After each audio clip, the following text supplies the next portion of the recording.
They convicted Warren Kessler of murdering his business partner in 1987.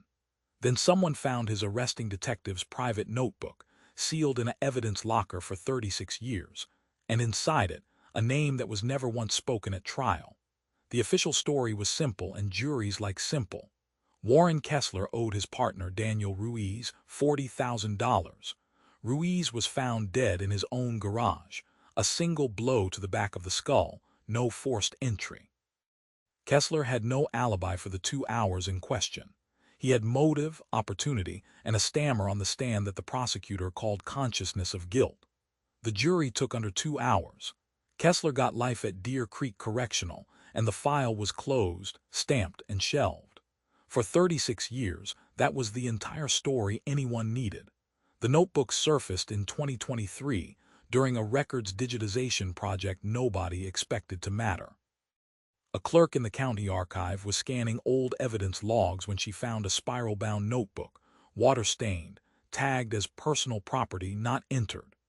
It belonged to Detective Raymond Ostrowski, the lead investigator on the Ruiz case, who died in 2009. Ostrowski never testified about its contents because, officially, it didn't exist as evidence. It was cataloged as his personal effects, seized with his other belongings, and simply never logged into the case file.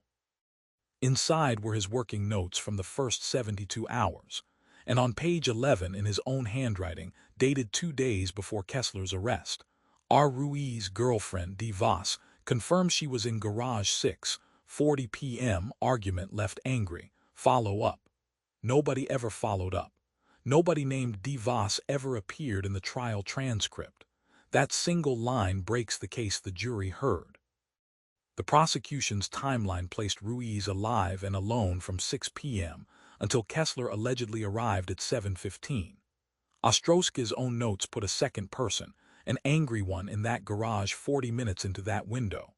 If Voss was there and left angry, the sealed, sworn timeline the state built its whole case on was never sealed at all.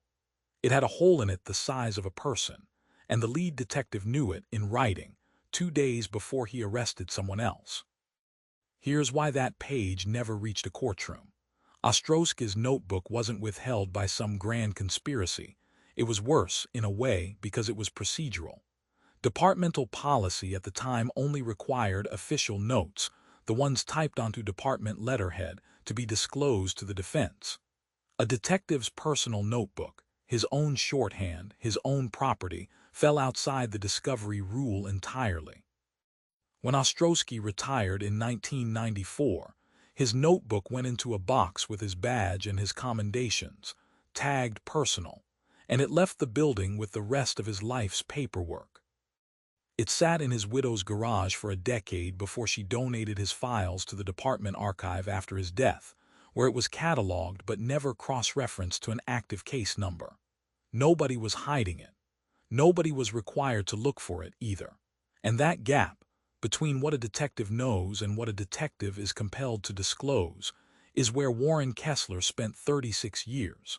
But the notebook wasn't the strangest part. Deeper in Ostrowski's pages, dated the morning of the arrest, is a second note. DA wants this closed by Friday. Told him about DV, he says circumstantial. Focus on K, that single sentence changes who made the call to stop investigating. It wasn't Ostrowski who buried the Voss lead.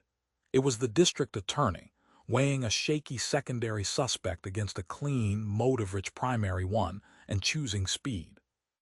And here's the detail that makes coincidence impossible. Property records show Daniela Voss sold her house and left the state 11 days after Kessler's arrest, years before anyone thought to ask her a single question. She was never interviewed. Not once. A woman confirmed by the lead detective's own notes to be angry, alone with the victim, 40 minutes before he died, walked away clean while another man took the fall, because someone decided Friday mattered more than certainty.